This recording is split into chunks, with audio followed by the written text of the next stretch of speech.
김경래 최강 시사.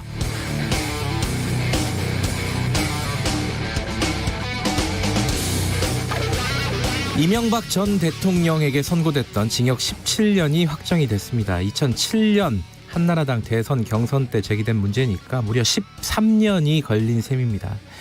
인과응보, 사필 규정, 단순하고 교훈적인 동화로 볼 수도 있겠지만 다른 종류의 드라마로도 충분히 각색이 가능할 것 같습니다. 먼저 MB를 중심으로 이야기를 풀면요, 새빨간 거짓말과 그 긴 거짓말이 결국은 들통나는 유주얼 서스펙트, 이런 풍의 스릴러가 될 수도 있겠고, 시점을 바꿔서 검찰을 주인공으로 하면요, 이 비밀의 숲과 아내의 유혹을 섞어놓은 듯한 굉장히 묘한 장르가 될 것 같습니다.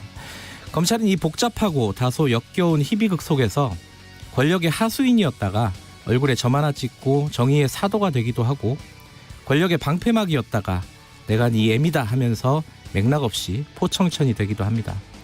MB 특검에서 면죄부를 쓴 최재경, 김기동도 검찰이고, MB를 구속시킨 한동훈, 송경호도 역시 같은 검찰입니다. 2008년 MB에게 꽃길을 열어준 특검에도 파견이 됐고, 2018년에는 MB를 구속시킨 서울중앙지검장이 바로 현재 윤석열 검찰총장입니다. MB를 수사했던 최재경, 김기동 검사는 지금 MB에게 뇌물을 준 삼성에서 이재용 부회장을 위해서 일을 하고 있습니다. MB를 구속한 한동훈, 송경호 검사는 지금 사실상 자천이 돼 있죠. 도대체 이 복잡한 막장 드라마는 우리에게 무엇을 이야기하는 것일까요? 그건 여러분들 생각이 각각 다를 것 같습니다. 10월 30일 금요일 김경래 최강시사 시작합니다.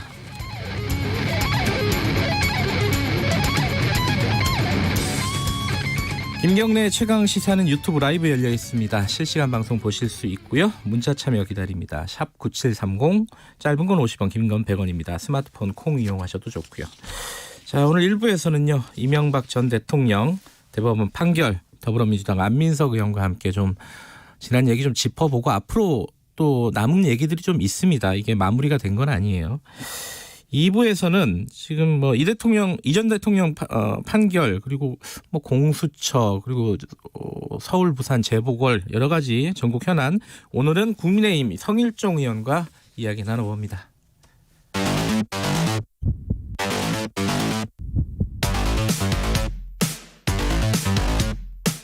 오늘 아침 가장 뜨거운 뉴스 언박싱. 네, 뉴스 언박싱 민동기 기자 나와 있습니다. 안녕하세요. 안녕하십니까. 이게 이제 하도 오래돼가지고 그죠? 이명박 전 대통령이 구속이 됐다가 최근에 이제 몇 달 전에 보석이 됐고, 네. 다시 이제 구속이 될 건데, 네. 도대체 무슨 죄였나, 이걸 잊어먹는 경우가 있어요. 죄가 많기도 한데 어쨌든 무슨 죄였죠 이게? 그러니까 자동차 부품업체 다스의 자금 수백억을 횡령을 했고요. 네. 그리고 삼성으로부터 거액의 뇌물을 받은 혐의로 한 7개 정도 됩니다. 혐의가. 이걸로 이제 재판에 넘겨졌는데, 어제 대법원이 이명박 전 대통령에게 징역 17년, 벌금 130억, 추징금 57억을 선고한 이 항소심 원심을 확정을 했습니다. 네. 그러니까 재판부는 횡령 내지 뇌물수수의 사실 인정과 관련한 2심 결론에 잘못이 없다면서 검찰하고 이명박 전 대통령이 모두 상고를 했거든요. 네. 이 상고를 모두 기각을 했습니다. 그러니까 크게 보면은 횡령 그리고 뇌물, 이거 두 가지고, 네. 특이할 만한 점은 박근혜 전 대통령과 마찬가지로 삼성이 개입됐다라는 거고요. 그렇죠? 네, 그렇습니다. 이게 사실은 아까 제가 모두에 말씀을 드렸지만은 2007년에 경선 과정에서 박근혜 전 대통령 당시 후보, 네. 경선 후보가 후보 측에서 제기한 문제였어요, 사실은. 이게 그렇죠? 경선 과정에서 네. 이제 의혹이 제기가 되면서 네. 상당히 좀 논란이 좀 불거졌었는데요. 이명박 전 대통령이 친형인 이상은 씨하고 처남 김재정 씨 명의로 사들인 서울 도곡동 땅을 팔아가지고 이 자금을 마련을 하거든요. 네. 근데 이 자금이 다스로 흘러 들어갔습니다. 그러면서 도대체 그러면 다스의 실소유주가 누구냐, 이제 이런 의혹이 불거졌는데요. 앞서 오프닝에서 언급하신 것처럼 검찰이 되게 왔다 갔다 했습니다. 그러니까 대통령 선거 전에도 수사를 했었어요, 그렇죠? 그렇습니다. 예. 일단 한나라당 대선 후보 경선 직전인 2007년 8월에요. 예. 도곡동 땅 지분은 이명박 전 대통령 형이 아니라 제3자의 것으로 보인다. 애매했죠 이때. 그러니까 예. 그래서 이게 이명박 전 대통령 소유가 아니겠느냐라는 의혹이 불거졌는데 명확하게 얘기는 하지 않았거든요. 예. 그러다가 이제 2007년 12월 대선을 불과 2주 앞둔 시점에 다스가 이명박 후보의 소유라는 뚜렷한 증거가 없다. 이런 수사 결과를 내놓습니다. 사실상 대통령 후보의 의혹을 털어준 셈이 됐고요 검찰이. 그렇습니다. 그렇죠? 그리고 예. 이제 대선 끝나고 나서 또 특검이 열렸죠. 특검의 결과는 무혐의였습니다. 무혐의였다. 예. 이때 깨끗하게 털어준 거죠. 이때. 완전히 예. 털어준 거죠. 예. 그러다가 문재인 정부가 출범한 뒤에 2017년 12월에 참여연대 등에서요. 신원불상의 다스 대표이사를 횡령 혐의 등으로 고발을 했고요. 네. 이때 이제 수사가 다시 시작이 됐는데 역시 말씀하신 것처럼 윤석열 검찰총장이 당시 서울중앙지검장이었거든요. 네. 대대적인 수사를 벌여가지고 이전 대통령 측근들이 다스는 이명박 전 대통령의 것이다. 이렇게 자백을 했습니다. 그러니까 이제 뭐 검찰 입장에서는 이 사람들이 원래는 입을 안 열다가 이제 대통령 끝나고 나서 힘이 빠지니까 나중에 입을 열어가지고 우리도 뭐 할 만큼 했다 이렇게 얘기할 수는 있겠지만 네. 어쨌든 간에 수사 결과가 180도 뒤집어진 건 사실이고요. 그렇습니다. 이게 이제 어제 뭐 바로 법정 구속이 되고 이런 건 아니더라고요 대법원에서는. 그죠? 네. 언제 재수감이 되는 겁니까? 그러니까 다음 주인데요. 네. 정확하게 11월 2일 이명박 전 대통령이 이제 다시 재수감되고요. 예. 자녀 형기를 감옥에서 보내야 되거든요.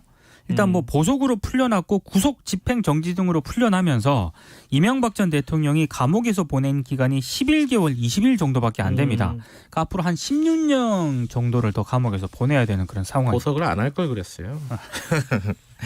근데 이제 이 전 대통령은 대법원 확정 판결에도 불구하고 강하게 반발하고 있죠. 법치가 무너졌다. 대법원은 공정하지도 정의롭지도 못했다. 진실은 반드시 밝혀질 것이다. 이런 입장을 내놓았는데요. 예. 어제 이제 법정 대리인 변호사를 통해서 이런 입장을 밝혔습니다. 나라의 미래가 걱정된다. 네. 걱정이 됩니다. 자꾸 이러니까. 다른 얘기 좀 해보죠. 이 관련해서는 우리 뉴스 언박싱 끝나고 나서 사실 이명박 전 대통령 문제와 관련해서 뭐 강하게 문제 제기를 했던 정치인입니다. 그렇죠. 안민석 의원과 함께 얘기 좀 나눠볼게요. 자, 검사들이 추미애 장관과 관련해 가지고 강하게 반기를 들고 있다. 겁난 수준은 아닌 것 같기도 한데 어떤 얘기들을 지금 하고 있는 거예요? 그러니까 최재만 춘천지검 검사가 이 검찰 내부망에 글을 올렸거든요. 네. 이 최재만 검사는 천정배 전 법무부 장관의 사위입니다. 예. 최 검사가 한마디로 얘기하면 법무부가 조국 전 장관에 대한 수사 이후에 수사 지휘권을 남발을 해서 네. 인사권, 감찰권 등 모든 수단을 총동원해서 검찰을 압박한다. 네. 이렇게 이제 비판하는 글을 올렸고요. 그리고 이제 이복현 대전지검 형사 3부장도 역시 이제 그 합동 감찰을 추 장관이 지시를 하지 않았습니까? 예. 이게 뭔지 모르겠다. 대검에서 감찰을 세게 하면 될 것 같은데 굳이 일선청의 성폭력 전담 검사를 사전에 소속청과 상의도 하지 않고 억지로 법무부로 데려가서 힘들게 사서들 고생을 하려고 하는지 의문이 크다. 또 이런 글을 올렸습니다. 이복현 검사는 이재용 부회장에게 구속영장을 청구한 그렇습니다. 검사이기도 하고 네. 적폐 수사에서 굉장히 날렸던 검사예요, 이름을 사실. 많이 좀 알렸죠. 어쨌든 뭐 참 제가 오프닝에서 말씀드렸지만 검사 세계는 복잡합니다. 네. 근데 이게 사실 이 최재만 이복현 검사가 아니라 그 전에 이완우 검사가 올린 글 때문에 이게 촉발이 된 거죠. 이 제주지검 검사인데요. 예. 내용은 비슷합니다. 인사권, 지휘권, 감찰권이 남발이 되고 있다. 네. 원래 그 검찰개혁의 가장 핵심적인 철학과 기조는 검찰권 남용 방지인데 이 기조가 크게 훼손이 됐다면서 추미애 장관을 비판하는 글을 올립니다. 네. 그러니까 이제 조국 전 장관이 페이스북에 이완우 검사를 비판하는 내용이 담긴 기사를 올렸고요. 네. 또 추미애 장관도 역시 같은 기사를 게재를 하면서 좋다. 이렇게 커밍아웃 해주면 개혁만이 답이다. 이런 글을 또 썼거든요. 근데 이 해당 기사가요. 동료 검사의 약점을 폭로하겠다면서 문자 메시지를 보내가지고 협박죄로 체포된 피의자를 2017년 인천의 한 검사가 20일 동안 이 피의자를 독방에 구금하고 면회를 막았다. 이런 의혹을 제기한 기사인데 네. 이 검사가 바로 이제 글을 올린 이 검사라는 겁니다. 그래서 이제 여기에 대해서 이제 최재만 검사가 추미애 장관의 페이스북 글을 언급을 하면서 비판하는 글을 올렸고 예. 여기에 또 많은 검사들이 댓글을 달고 있는 그런 상황입니다. 평검사한테 좌표를 찍은 거 아니냐. 그렇죠. 그런 추미애 장관이 네. 법무부 장관이 뭐 이런 비판들은 나오고 있는데 어쨌든 장관 입장에서는 이거 그래 너 이런 검사였구나 이런 뜻인 거죠 지금. 그런 그죠? 맥락인 거죠. 참 복잡합니다. 이게 사실 뭐 어떤 신문을 보니까 뭐 집단 반발이다 이렇게 얘기하는데 그렇게 볼 만한 수준인가요? 어떻게 보세요? 조선일보가 이제 어젯밤까지 댓글을 또 센 것 같아요. 그 이프로스에 올라온 글에 대한 댓글. 네, 이 커밍아웃 댓글이 한 60개 정도로 늘어났다. 예. 법조계에서는 검난의 조짐으로 보고 있다라고 전망을 했던데 예. 실제로 이렇게 될지는 좀 상황을 봐야 될 것 같습니다. 예. 윤석열 검찰총장 측근 뭐 소윤이라고 불리는 윤대진 검사장. 예, 윤대진 검사의 형. 친형이죠. 이거 복잡합니다. 윤우진 씨. 네. 세무서장이었죠. 네. 전 세무서장. 그 사건과 관련해서 압수수색을 했다고요? 네. 그러니까 검찰이 최근 추미애 장관의 수사지휘권 발동으로 다시 수사에 착수를 했는데 예. 전격적으로 수사를 좀 진행을 하고 있습니다. 자, 이거 정리되려면 아직 멀은 것 같습니다. 네. 어제 국회에서는 정정순 의원에 대한 더불어민주당이죠. 네. 체포동의안이 통과가 됐어요, 그죠? 찬성 167, 반대 12, 기권사 무효 넷 이렇게 이제 가결이 됐는데요. 예. 원래 좀 약간 의외의 결과이긴 했습니다. 원래 그 체포동의안 표결이 무기명 투표로 진행이 되잖아요. 그래서 부결이 되지 않겠느냐라는 전망이 나왔는데 네. 어제 주호영 국민의힘 원내대표가 이 문제에는 민주당이 처리를 해야 된다라고 네. 얘기를 하면서 이 국민의힘 의원들은 표결에 빠지겠다라고 얘기를 했거든요. 네. 그러니까 이제 민주당에서도 약간 기류가 바뀐 것 같습니다. 만약에 반대표가 많이 나오게 되면 이 민주당이 반대를 한 거잖아요. 책임을 자기들이 다 져야 되는 상황. 그래서 찬성표가 많이 나왔다라는 그런 분석이 있습니다. 이게 또 복잡하네요. 국민의힘이 사실상 그러면 통과시킨 사람이 되는 건가? 뭐 그런 얘기를 하는 분들도 있더라고요. 더불어민주당이 서울 부산시장 선거에 결국은 이제 뭐 지금까지도 계속 얘기를 했었는데 네. 공식적으로 그죠? 이제 후보를 내겠다라는 입장이 대표 입에서 나왔어요. 그러니까 이낙연 민주당 대표가 일단 부산 시민과 국민 여러분께 거듭 사과드린다라고 입장을 밝혔는데요. 그러면서도 후보를 내지 않은 것만이 책임 있는 선택은 아니고 오히려 공천으로 시민의 심판을 받는 게 책임 있는 도리라는 생각을 했다. 이런 입장을 밝혔는데 이 31일과 11월 1일에 이제 전당원 투표를 통해서 이제 이 당원을 개정을 하겠다라는 겁니다. 원래는 당 소속 선출직 공직자가 중대한 잘못으로 직위를 상실했을 때 재보궐선거를 하게 될 경우에는 후보자를 추천하지 않는다라고 하는 게 민주당 당원이거든요. 당원에 있죠. 당원에. 근데 여기에 예외적인 상황에서는 후보자를 공천할 수 있다. 요 조항을 넣는 쪽으로 지금 방향이 개정이 될 가능성이 큰 것으로 보고 있습니다. 이게 이제 문재인 대통령이 당에 있을 때 만든 조항 아니겠어요? 그죠? 이게 2015년 당시 당 대표 시절 때 만든 조항입니다. 요거는 저희들이 2부에서 더불어힘이란다 계속 이렇게 합해지네. 국민의힘 쪽에 좀 자세히 좀 물어보도록 하겠습니다. 오늘 브리핑은 여기까지 하죠.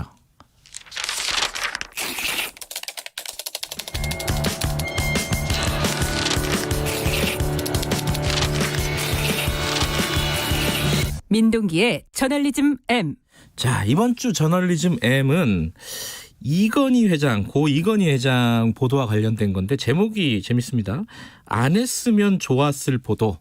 이런 거네요. 그러니까 이게 공과를 균형 있게 조명을 해야 되는데 예. 우리 언론들이 지나치게 공 쪽에 무게 중심을 뒀다라는 지적은 있었잖아요. 예.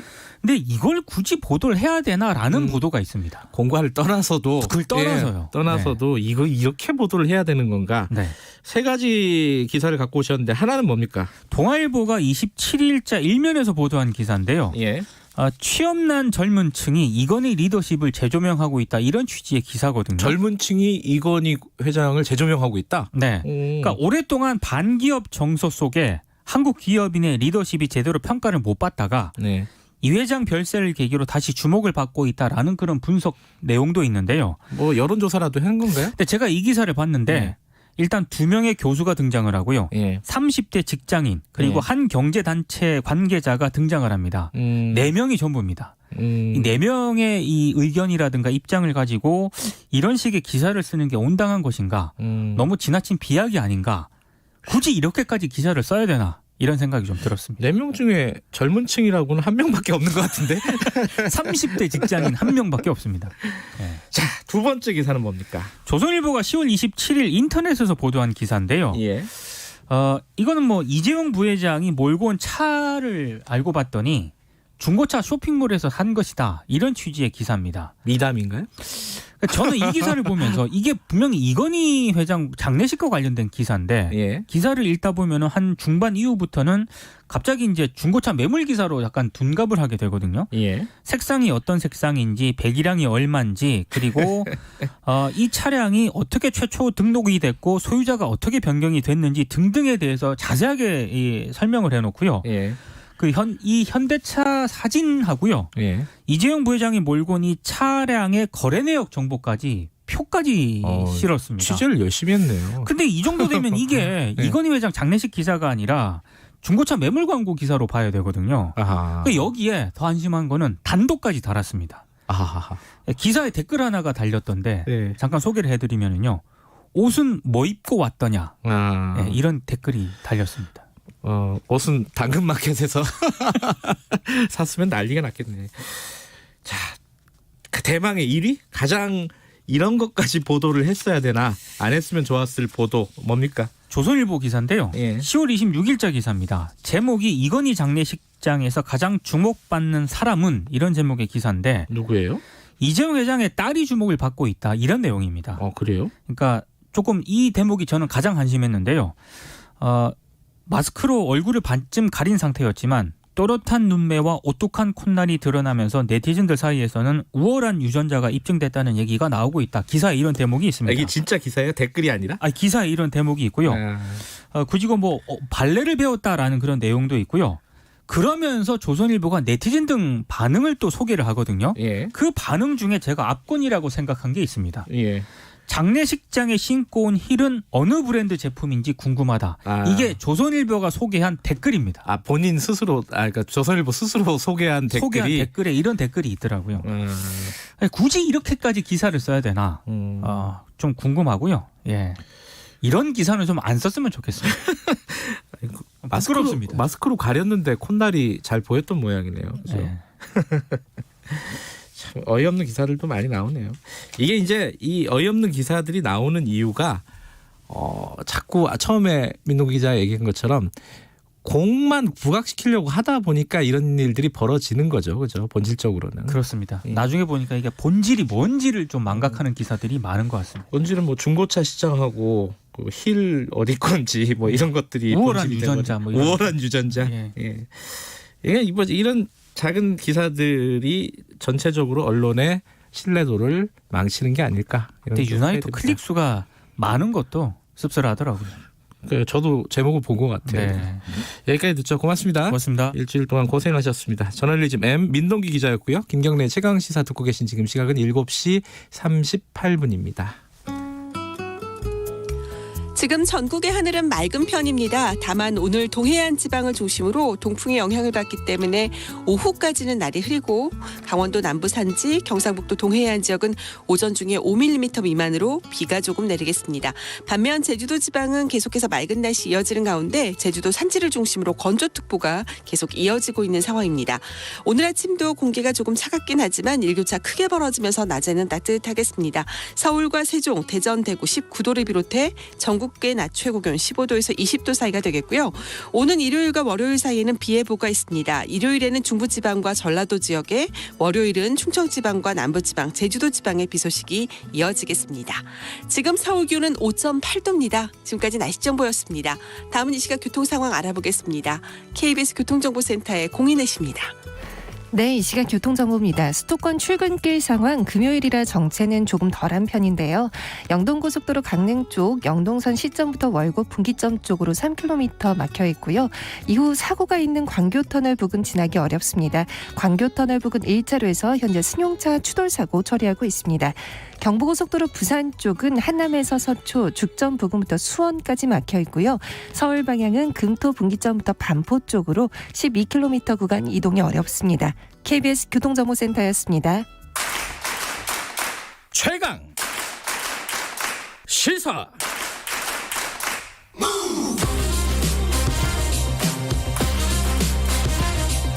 지금 여러분께서는 김경래 기자의 최강 시사를 듣고 계십니다.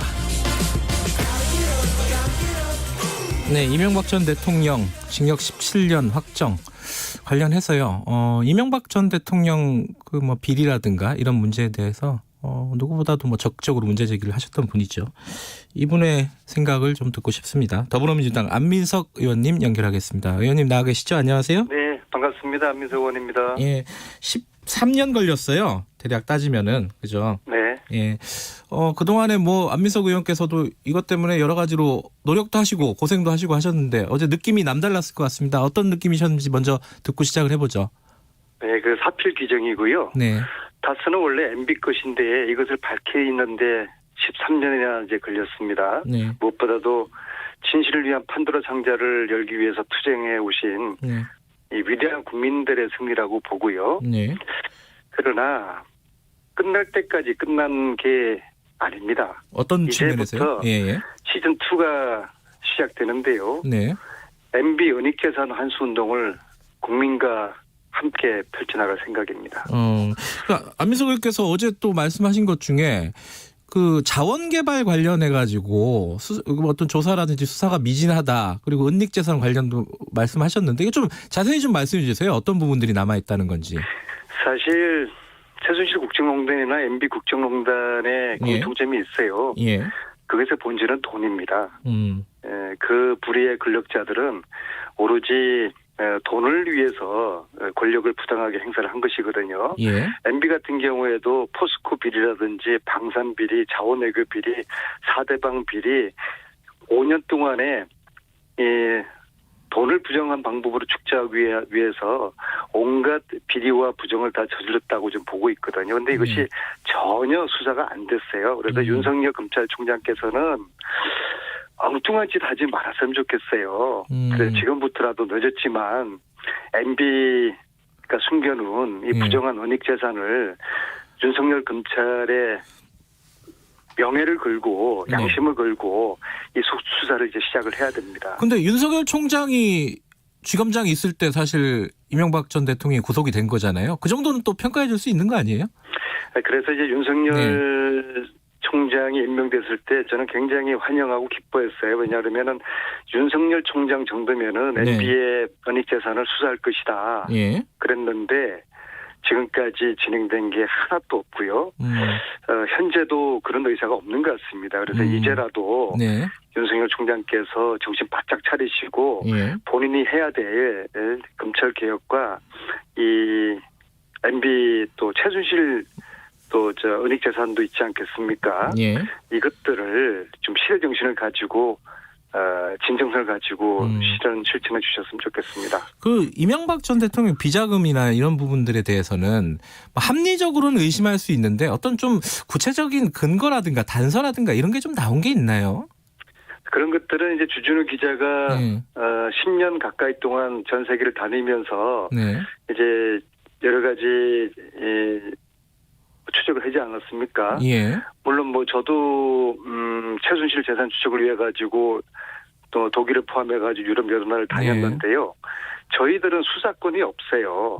아무리 심정이 있다 할지라도 이거를 사람들을 불러들여서 조사하고 수사할 수는 그런 공권력이 없기 때문에 기자들이나 정치인들은 이거를 수사를 할 수가 없지 않습니까? 그래서 저 같은 경우에는 주진우 기자도 마찬가지예요. 이명박을 재산 추적했고 최순실 재산 추적했고 이런 것들이 책과 자료로 이미 다 공개적으로 나와 있어요. 그런데 이것을 국세청이나 검찰에서 들여다볼 생각을 전혀 하지 않은 겁니다. 심지어 3년 전에 대통령께서 이런 그 부정한 권력이 축적해 놓은 해외 은닉재산을 수사해라라고 대통령이 말씀을 하셨고 그다음에 이제 관련 부처 5개 부처가 TF팀까지 구성을 했는데 아무런 성과를 만들지 못했어요. 그러면은 그런 불우한 권력이 은닉재산 숨겨놓은 게 하나도 없다는 겁니까? 국민들은 그렇게 보지 않지 않습니까? 그러니까 수사에 대한 진정성과 의지가 저는 부족하다고 보거든요. 이제라도 지금 나와 있는 근거와 정황들을 가지고 수사에 착수를 해야 되는 것이죠. 그러니까 수사에 일단 착수해서 면밀하게 조사를 해보자 이런 취지네요. 지금 안 의원께서 말씀하시는 그렇습니다. 네. 근데 지금 이명박 전 대통령은 그런 얘기를 하고 있습니다. 재판이 증거 없는 졸속 재판이다. 뭐 이런 얘기하고 나라의 미래가 걱정된다. 이런 얘기도 하고 요건 어떻게 들으셨어요? 그거는 참 뻔뻔하고 염치가 없는 궤변이고 적반하장이라고 보고요. 예. 이렇게 이야기를 해야죠. 전직 대통령으로서. 네. 정말 죄송하다. 예. 국민들에게 면목 없다라는 이제 참회 말씀을 해야 되는 것이고요. 예. 그리고 내가 은닉한 불법 재산들 이거 다 국민들에게 이제 다 돌려드리겠다. 이러한 이야기를 하면은 아마 국민들이 야 이제 좀 용서를 해줘야 되겠네. 용서의 마음의 문이 열릴 텐데요. 예. 아마 이렇게 하면 아마 97세 만기 출소를 해야 될 겁니다. 지금 그 야당에서 특히 뭐 국민의힘 쪽에서 사과를 해야 되는 거 아니냐. 뭐 박근혜 전 대통령은 아직 이제 확정 판결이 나오려면 시간이 좀 걸리지만은 일단 이명박 전 대통령 같은 경우에는 확정 판결이 나온 상황이기 때문에 이 부분은 어떻게 생각하십니까? 야당의 사과가 필요하다고 보십니까? 저는 가령 이제 홍준표 의원님이 네. 또 이제 뭐 이게 이런 말씀하셨어요. 예. 역사에 남을 최악의 정치 판결이자 코드 사법 판결에 말씀을 하셨고. 네, 이번 판결에 대해서요. 예. 네, 아마 이제 국민의당도 이제 비슷한 생각인 것 같아요. 예. 즉 말하자면은 이번 판결을 정치 보복이라는 이제 프레임으로 이제 딴지를 거는 것 같아요. 이것은 예. 정말 국민을 우습게 보는 처사이고요. 예. 저는 홍준표 의원님이나 국민의힘에게 이렇게 이야기하고 싶어요. 예. 첫째, 이번 판결 정의를 바로 세워준 국민들의 기대에 부응하는 이번 판결 환영한다. 네. 둘째, MB가 숨겨놓은 은닉재산 몰수를 위해서 특별법 제정에 국민의힘이 앞장서겠다. 요렇게 발표했으면은 국민들이 야 이제 국민의힘이 이제 정신을 차리구나. 그렇게 국민의힘을 다시 보고 아마 국민의힘의 미래를 또 국민들이 열어주지 않으실까 보는데 예. 이런 식으로 국민을 우습게 보는 이런 관점의 발언이나 시각은 앞으로 국민의힘을 위해서라도 홍준표 의원님 당사자들을 위해서 네. 결코 도움이 안 되고요. 아마 네. 홍준표 의원님은 지금 현재 복당 대기 중이신데 예. 복당시켜 달라는 그런 충성맹세 발언이 아닌가 좀 그런 생각이 드는데요. 예. 참으로 같은 정치인으로서 참 민망하기 짝이 없습니다. 근데 벌써 사면 얘기가 나오더라고요. 이게 네. 참 판결문 요새는 잉크로 하진 않지만은 이게 인쇄된 게 마르지도 않은 이런 상황인데 벌써 이제 일부 언론이나 이런 데서는 이제 확정 판결 나왔으니까 특별 사면의 조건이 완성됐다. 그래서 성탄절 특별 사면 뭐 이런 얘기들을 살살 흘리고 있단 말이죠. 이건 어떻게 보십니까? 가당치 않은 이야기고요. 예. 정의와 국민 통합을 위해서라도 특별 사면은 반대를 하고요. 예. 반성도 사과도 없는데 네. 보수 정당이 또 사면 주장을 하면은 국론 분열만 일으키는 것이라고 보고요. 네. 이것은 사법부가 MB를 심판했다기보다도 국민들이 MB를 구속시켰고 국민들이 MB를 심판한 것입니다. 왜냐하면은 2017년 가스는 누구입니까라는 열풍이 불었고 네. 그 열풍에 힘입어서 국민들이 플랜 다스에 개라는 것을 조직을 해서 150억을 모아서 다스의 주식을 살려고 하는 순간 화들짝 놀란 검찰이 이제 재수사를 13년 만에 한 거 아니겠습니까? 그래서 예. 국민들의 힘으로 수사가 재개되었고 국민들의 힘으로 MB가 구속되었고 국민들이 이런 대부분 판결을 이끌었다고 생각하거든요. 그래서 예. 따라서 사면도 국민들에게 물어야 되고요. MB는 지금이라도 다스는 내 것이라는 자기 고백하고 사죄부터 해야 되는 것이고요. 예. 단 그래서 MB가 참여를 하고 예. 숨겨둔 재산 국민들에게 환원하겠다고 한다면 저라도 나서서 사면복권 대통령께 건의드릴 용의가 있습니다.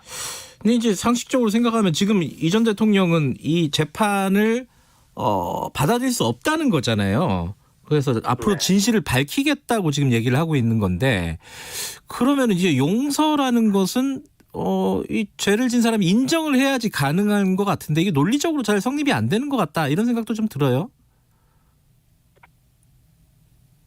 어떻게 생각하십니까? 예. 국민을 정말 우습게 보고 대부분 판결조차도 부정을 하면서 자기가 저지른 범죄를 부인하고 있지 않습니까? 예. 그러면은 스스로가 점점 수렁으로 빠져나가고 이분은 97세까지 옥살이를 해야 되는 거예요. 예. 정말 그거는 역사적으로도 참 불행한 일인데요. 이 불행한 일을 스스로가 자꾸 자초를 하고 있는데 프랑스 소설가인 까미가 이런 얘기를 했어요. 어제의 범죄를 벌하지 않는다면 내일의 범죄에 용기를 주는 것이다. 용서라는 것도 네. 사과와 반성을 전제로 해서 용서를 하는 것이죠. 네. 우리가 전두환 대통령을 그냥 함부로 쉽게 감옥에서 풀어주고 사면 복권시켰다가 지금 얼마나 많은 세월을 역사와 함께 후회하고 있습니까? 네. 제2의 그런 전두환 이런 불행한 일이 있어서는 안 되는 것이죠. 그래서 사과와 반성하고 참여하기 전까지 예. 그리고 원익재산을 돌려주는 실천을 하기 전까지 네. 이것은 용서와 화해 그거는 해서는 안 된다고 봅니다. 그렇게 하면은 앞으로 이런 일들에 예. 이런 범죄자에 용기를 주는 것이죠. 그 일전에 그 안 의원께서 박근혜 정부 시절에 청와대 하명 수사가 있었다 본인에 대한 뭐 이런 의혹을 제기하지 않았습니까, 그죠? 이 부분은 어떻게 진행되고 있어요? 의혹이 아니라 이제 팩트인데요. 예. 청와대 14년이죠. 네. 청와대 하명 수사로 이제 저를 구속하려고 했던 이제 프로젝트가 실제로 실행이 됐고요. 네. 제가 이제 2014년 4월에 정유라 최순실의 이제 국정농단을 이제 폭로를 했어요. 예. 그래서 이제 최순실 측에게 이제 미움틀이 바뀌었고 아마 최순실은 저를 이제 구속시키기로 작정을 한 것 같습니다. 예. 그리고 이제 민정수석 비망록에 그 직후에요. 예. 제가 업자에게 1억 원의 뇌물을 주었다고 적시가 돼 있어요. 그 사실입니다. 비망록에 나타나 있는 거를 제가 예. 확인을 했어요. 그리고 그 비망록에 따라서 실제로 수원지검에서 이게 이제 13년 여름에 이 일이 벌어집니다. 수원지검에서 수원지검 특수부에서 특수부는 이제 뇌물 사건을 다루는 곳이죠. 예.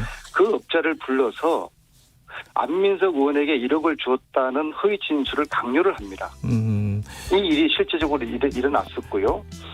저는 이 문제 본질은 알겠습니다. 청와대가 하명 짧게 줄여주세요. 예. 수사의 어떤 진실을 규명을 해야 된다고 보고요. 네. 공수처가 설치되면은 당연히 수사를 해야 될 거라고 기대를 합니다. 알겠습니다. 오늘 여기까지 드릴게요. 고맙습니다. 네, 수고하십시오. 더불어민주당 안민석 의원이었고요. 김경래 최강시사 1부는 여기까지고요. 잠시 후 2부에서 뵙겠습니다. 코로나19로 가게가 어렵다면 저소득층 대상 위기가구 긴급생계지원금 신청하세요. 소득이 줄어든 근로자, 영업이 어려워진 자영업자, 실업급여가 종료된 구직자 모두 신청 대상입니다. 복지로 홈페이지나 읍면동 주민센터에서 접수하세요. 자세한 사항은 129 보건복지상담센터나 읍면동 주민센터에 문의하세요. 코로나19 대한민국 정부가 함께 극복하겠습니다. 이 캠페인은 보건복지부와 함께합니다. 늘 하던 출근을 못하고 자주 가던 여행을 못 가고 함께 밥을 먹지 못하는 낯선 일상을 겪으면서 우리는 깨달았습니다. 당연함이라는 건 세상에 없다는 것을. 건강한 몸도 당연하게 주어지지 않습니다. 그렇기에 어려운 시기일수록 꾸준히 운동하는 건강한 습관이 필요합니다. 스포츠 7330 일주일에 3번 하루 30분 가벼운 맨손 체조부터 시작해보는 건 어떨까요? 거리두기 생활 속 운동으로 건강을 지키는 당신이 대한민국 국가대표입니다. 이 캠페인은 문화체육관광부와 대한체육회가 함께합니다. 과민성 방광, 제 얘기라고는 생각도 못했죠. 창피하기도 하고 자주 화장실을 들락거리고 소변을 참지 못했는데 치료가 가능한 줄도 모르고 그냥 지나칠 뻔했지 뭐예요. 과민성 방광은 우리나라 40대 이상 5명 중 1명이 겪고 있는 질환입니다. 방치할 경우 우울증, 업무 효율 저하 등 삶의 질이 낮아질 수 있습니다. 평소보다 화장실을 자주 가고 참지 못해 소변이 새어나오고 소변 때문에 밤잠을 설친다면 전문의와 꼭 상담해보세요. 조기 진단 및 치료로 일상을 되찾을 수 있습니다. 과민성 방광, 충분히 여러분의 이야기일 수 있습니다. 말 같은 말.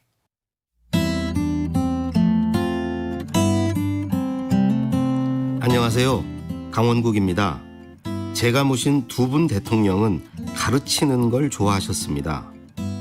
노무현 대통령을 처음 모실 때 혼나는 게 두렵기도 했고 짜증도 났습니다. 그러던 어느 날 깨달았습니다. 내가 야단 맞고 있는 게 아니고 배우고 있구나. 이후부턴 혼나는 게 두렵지도 싫지도 않았습니다. 많이 혼나면 많이 배웠다고 생각했습니다. 화를 내고 혼내시면 열정적으로 가르쳐 주신다고 받아들였습니다. 김대중 대통령도 더하면 더했지 덜하지 않았습니다. 직접 뵙고 말씀을 듣진 못했지만 제가 쓴 글을 깨알같이 공들여 고쳐주시는 데서 그 마음을 읽을 수 있었습니다. 직장이나 가정에서 혹은 학교에서 훈계할 일이 많은데요. 이런 훈계의 말에도 자격과 조건이 필요합니다. 무엇보다 모범을 보여야 합니다. 실력이나 태도에서 본보기가 되는 사람이 훈계했을 때 그것은 지적질이 아니라 가르침이 됩니다. 하지만 전혀 규감이 되지 못하면서 이래라 저래라 하면 반발과 반항심만 불러일으킵니다. 이런 훈계는 독이 되기 십상이죠. 모범을 보이는 것과 함께 또 하나 필요한 게 있습니다. 바로 사랑과 열정입니다. 회사에서 상사가 후배 직원을 나무랄 때 이 친구가 좀 더 나아졌으면 하는 간절한 바람에서 그러는 것인지 아닌지는 말투와 눈빛을 보면 금세 알 수 있습니다. 그런 사랑과 일에 대한 열정이 느껴지면 훈계가 하나도 서운하지 않습니다. 그 말을 따르고 그 말에 부응하고자 합니다. 이처럼 훈계는 어떤 상태에서 어떤 마음으로 하느냐에 따라 효과가 있을 수도 없을 수도 있습니다. 누군가가 나를 나무라면 가만히 생각해 봅시다. 사랑과 열정을 가지고 그러는 것인지 아닌지 말입니다. 만약 전자의 경우라면 기꺼이 감사하게 받아들입시다. 내가 누군가를 꾸짖을 때도 마찬가지입니다. 내가 저 사람에 대한 사랑과 일에 대한 열정이 있는지 생각해 봅시다. 그렇지 않다면 차라리 무심한 게 낫겠지요. 강원국의 말 같은 말이었습니다.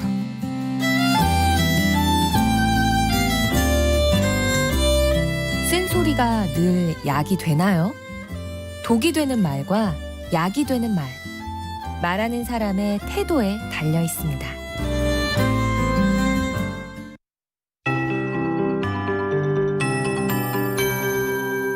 KBS 58분 날씨.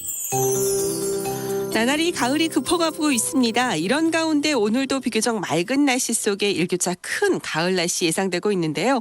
중국 북부 쪽에 위치한 고기압의 영향을 받아 전국 대부분 지역 맑은 하늘을 볼 수 있겠습니다. 다만 지금 동해상의 구름량이 좀 많은 편인데 이 구름의 영향을 받아서 동해안 지방은 오후까지는 대체로 흐리고 또 강원도 남부 산지 경상북도 동해안 지역 오전 중에 비도 조금 내리겠습니다. 예상 강우량은 5mm 미만으로 많지 않은 편이고요. 나머지 지역들은 맑은 가운데 제주도 산지는 건조특보가 내려져 있어서 대부분은 나날이 더 건조해질 전망입니다. 이 건조함을 해소해줄 비 소식은 있는데요. 일요일쯤 전해질 것으로 보이고 우리나라 북쪽으로 기압골이 지나가면서 일요일 아침 경기도 북부 지역, 강원 영서 지역부터 비가 시작되겠습니다. 중부지방과 전라도 지역까지 비가 확대될 것으로 보이고 고요. 서울이나 경기 북부 지역은 저녁부터 일찌감치 비가 그치는 반면 충청 이남 지방은 월요일에도 비가 이어진다는 점 참고하시기 바랍니다. 오늘 낮 최고기온 15도에서 20도 사이가 되겠고요. 서울과 세종, 대전, 대구는 19도, 광주, 부산 20도, 강릉 지역은 17도가 예상됩니다. 오늘 오후부터 내일까지 동해안 지방에서는 너울을 주의하시기 바랍니다. 지금 서울 기온은 6도, 습도 62%입니다. 윤지수입니다.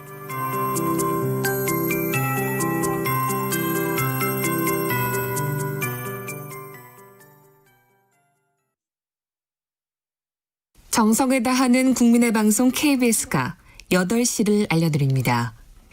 AM 711kHz, FM 97.3MHz, KBS 1라디오입니다. HLKA.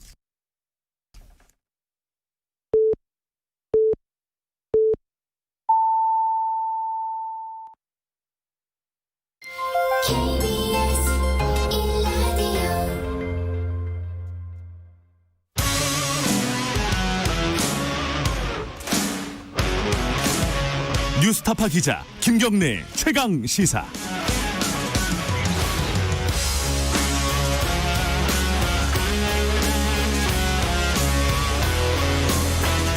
김경래 최강 시사 2부 시작하겠습니다.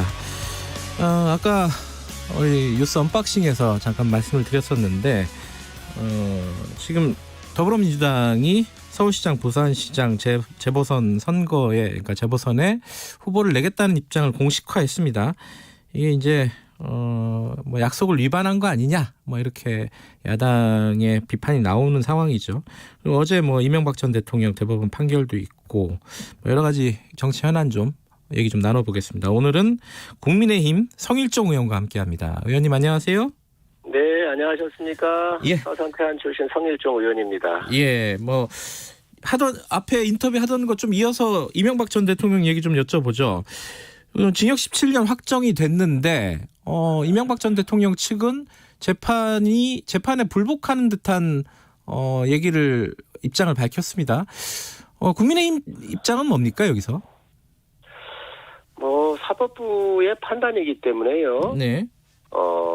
우선 입법부가 그 부분에 대해서 관여를 하는 것은 적절하지 않을 것 같고요. 네. 어쨌든 이러한 여러 가지 국민들 생각이 좀 틀린 부분들은 있지요. 네. 여권을 지지하는 국민과 야권을 지지하는 국민들의 생각은 좀 틀릴 수 있고 네.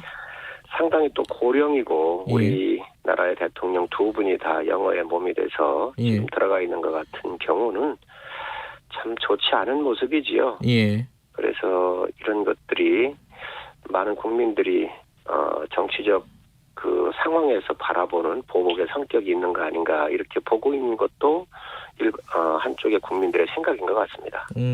정치 보복의 성격이 있다 이렇게 보시는 거예요?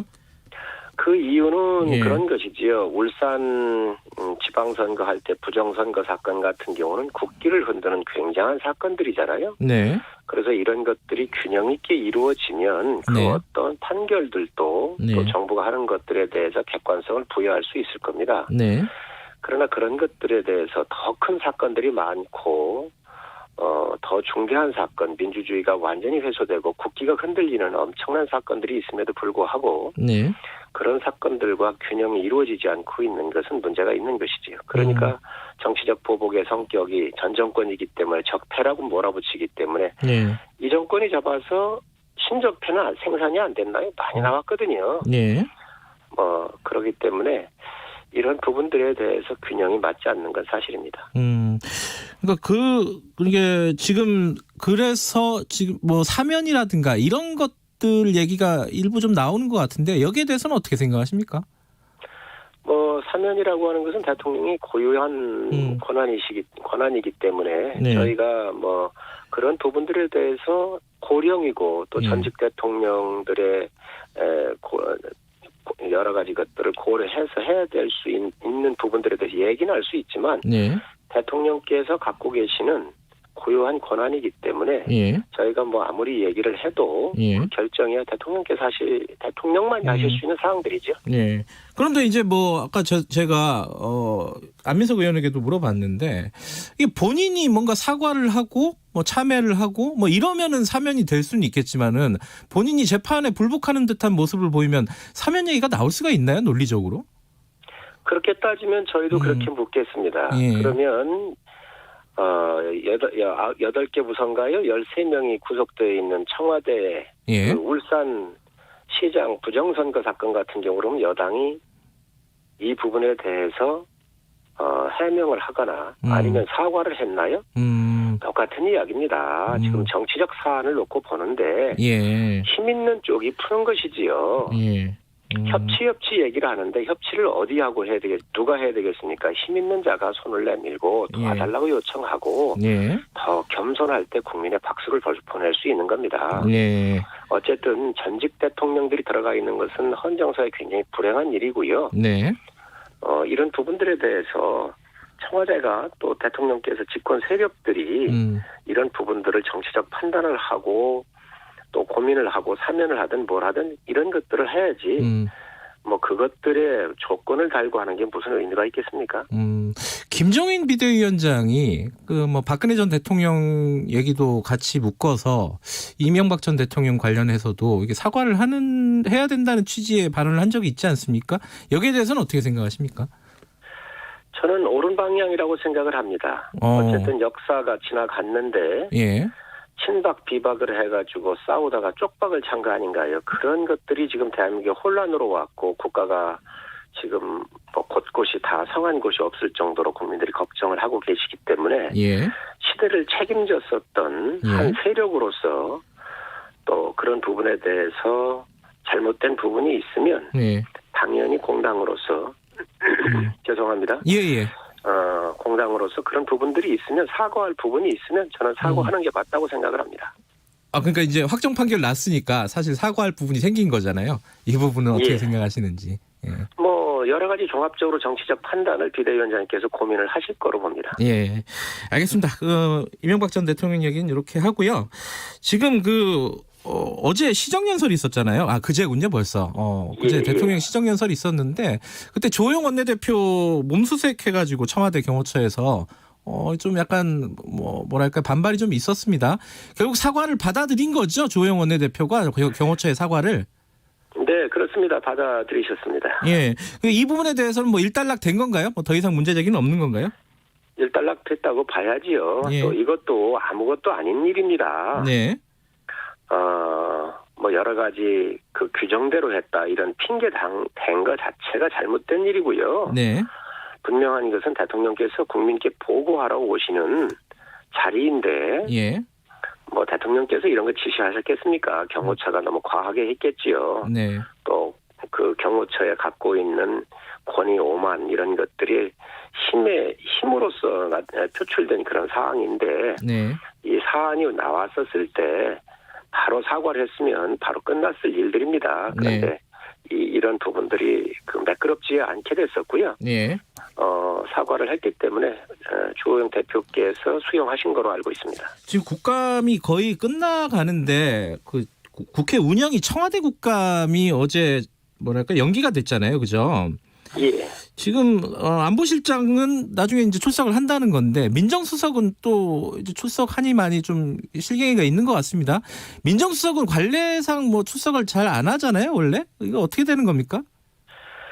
사안이 없으면 안 나올 수도 있겠죠. 그러나 지금 옵티머스 라임 사태를 비롯해서 청와대의 이진아 행정관 같은 경우가 다 관련이 되어 있잖아요.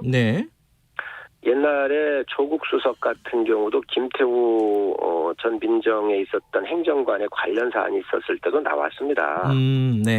청와대가 당연히 나서서 이런 부분들을 해명을 해야지요. 청와대의 업무의 특성상 여러 가지 이유를 대면서 안 나오는 것은 국민에 대한 도리가 아니지요. 그리고 관리하는데요. 아까도 말씀드렸지만 조국 수석도 나오신 적이 있습니다. 그래서 이러한 관례는 왜 있습니까? 나온 건 관례 아닌가요? 그래서 지금 상당히 여러 가지 문제점들이 있기 때문에 나와서 당당하게 설명하는 게 전 국민에 대한 도리라고 생각을 합니다. 그러면 민정수석이 꼭 만약에 안 나온다 그러면 그 운영이 국감은 어떻게 되는 겁니까?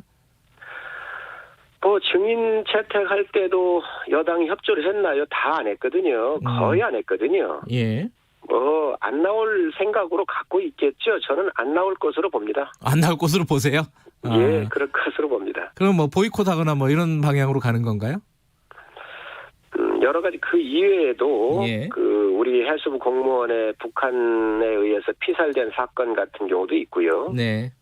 또 폼페이오 미국 국무장관이 아시아를 2번 오면서 대한민국을 지금 패싱하고 있잖아요. 외교안보적으로도 굉장히 심각한 문제가 있고 여러 가지 사안들이 많기 때문에 운영위를 보이콧할 수는 없지 않나 생각을 합니다. 진행은 하되 나와 달라 하지만 안 나올 것으로 예상된다. 뭐 이런 말씀이시네요. 그죠? 여러 가지 사안이 크기 때문에 꼭 나오셔야지요. 나오시기를 간곡하게 촉구합니다. 알겠습니다. 이 얘기가 사실 뭐 중심이 될 수도 있을 것 같은데 이제 어제 민주당에서 서울시장, 부산시장 선거에 후보를 내는 걸 공식화했습니다. 그리고 전당원 투표를 통해서 결정을 하겠다는 건데 이거 어떻게 보십니까? 뭐 야당으로서는 뭐 비판할 지점들이 좀 있을 것 같아요. 대국민 약속이잖아요. 한두 번도 한 게 아니잖아요. 네. 여성 친화 정당, 페미니즘 정당 하면서 이렇게 약속을 했었던 것들인데 박원순 시장과 오거돈 시장 뭐 이런 분들 다 성추문에 의해서 예. 정말로 국민들한테 큰 상처를 줬습니다. 네. 민주당이 뭐 도덕적 우위성을 가지고 늘 얘기를 했잖아요. 예. 당헌 당규에 명시되어 있는 게 문제가 아니라 예. 그보다 더 큰 도덕적 우위에 있다라고 얘기를 하면서 클래스가 다르다. 민주당은. 네. 안민석 의원이 얘기했지 않았습니까? 그런데 이 성추문 예. 대권 반열에 있는 사람들이 성추문을 저질러 놓고 이 부분에 대해서 후보를 내겠다라고 약속했던 것을 뒤집는 것, 또 당헌 당규에 있는 것, 그리고 대통령께서 약속하신 내용들입니다. 5년 전인가요? 네. 또 공격을 하셨고요. 예. 그래놓고 나서 지금 와가지고 후보를 내겠다. 클래스가 다르다겠던 사람들이 과연 그런 말 할 수 있을까요? 너무너무 이중성이고 국민에 대한 국민을 무시하는 것도 네. 너무너무 도를 넘었다 생각을 합니다. 이 문제는 대통령께서 좀 대답을 하셨으면 좋겠습니다. 왜냐하면 예. 대통령께서 당헌 이 96조 2항에 예. 그 선출직 공직자들이 부정부패 중대한 잘못으로 인해서 이 직위를 상실했었을 때는 후보를 내지 아니한다라고 한 것을 대통령께서 약속하셨고 당헌 당규로 넣었잖아요. 그러니까 네. 대통령께서 그에 대한 그 여당 출신이기 때문에 말씀을 하시는 게 저는 옳다고 생각을 합니다. 이 관련해서는요. 저희들도 더불어민주당 쪽 인터뷰도 여러 번 해봤고 물어보면 항상 이런 대답이 나옵니다. 후보를 안 내는 거에 과연 책임 있는 것이냐. 후보를 내서 국민의 선택을 다시 한번 물어보는 게 심판을 받는 게 더 공당으로서 책임 있는 자세다.